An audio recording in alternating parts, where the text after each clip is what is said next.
There's a serious spine to that defence that the Glen have. Like Ryan Dugan's been really good. Maybe he'll pick up Shane Walsh. Also, I think Michael Warnock has been excellent. The way he's tends to be in the right place at the right time to pick up possession and rarely ever panics on the ball, always does the right thing with it.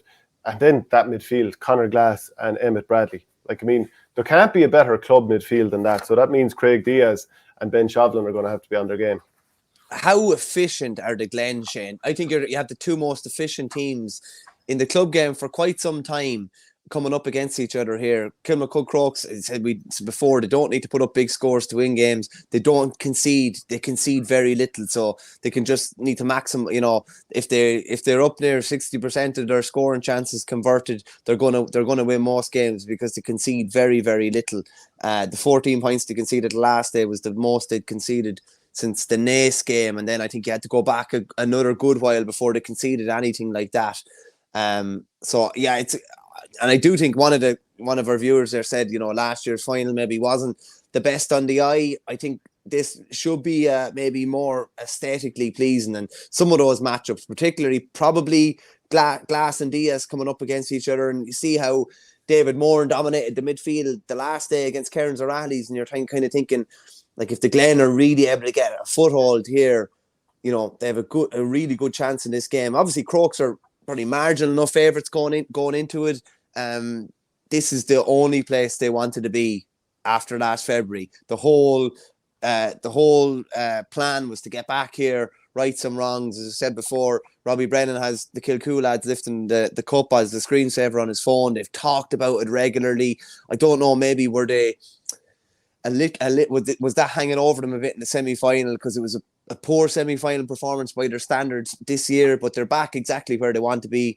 I think Shane Cunningham was hardly able to keep a straight face there when he was talking to you about Paul Mannion. Like, to me, like, he has to feature in some capacity if he's doing it, you know, if he's decent bit of training under his belt, which he has 2 weeks at least since the last day, and was back doing a bit of running before the semi-final. I'd be surprised if he doesn't feature in some respect. And if it was a case of he was on the field and, you know, even at 75-80% of himself and able to be a foil even for Shane Walsh and a few of the other lads, Darren Mullen and that, it would be a massive one. To me, this is the sort of game that looks like it's going to... I wouldn't be a bit surprised if it went all the way to extra time again. I just can't find it very hard to see much spin between these two.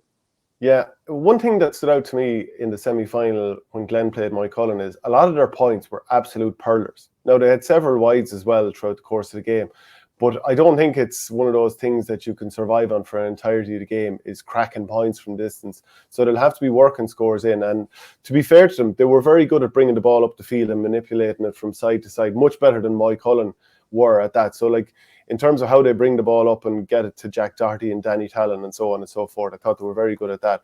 The thing with Crokes is they probably have that better spread of scorers. Like Shane Cunningham, who we've mentioned, he might play inside.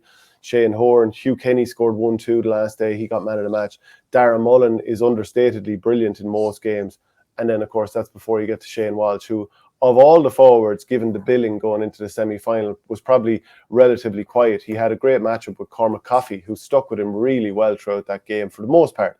So I kind of like wonder, is the main reason that Crokes are marginal favourites here because it's Crokes, because they've won All-Ireland titles before, because they've been in a final most recently, and because Glen probably just don't have that experience at this level of competition? Yeah, I think so. And the fact that I think most people recognise that this has been a mission to get back there, and we've probably predicted all along probably that they would get back to here, and that they were All-Ireland favourites from, what are we talking, Dublin quarter-final, semi-final. Like, they would have been short favourites to win the All-Ireland. I don't know about you. I do kind of get the sense that things will be up the good few gears from that semi-final, and that's nearly a blip out of the system almost, because they've been performing to such high levels since then, and they demand such high levels from each other. So I would be predicting a big performance from them.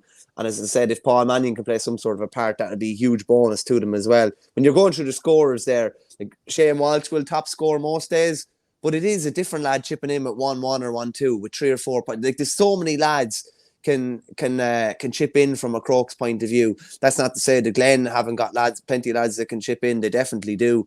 I think that potential matchup between maybe Ryan Dugan on Shane Walsh would be fascinating. Obviously, if he is able to, negate him and keep him out of the game, that would go a decent bit towards Glen getting their hands on the title. But as I said there, Crokes have lots of different ways that they can hurt you. And I have a feeling it's all been building towards this. And I actually don't think it was a bad thing that they underperformed in the semi-final. If anything, it was a wake-up call, and they definitely won't lack or want anything for effort going into this game. And the same thing with Ballyhale, just that little bit of muscle memory, knowing of the heartbreak of when you were in this position last. And it just, it's hard to quantify what that can do for you on a given day. And they've been waiting for this one for 11 months now.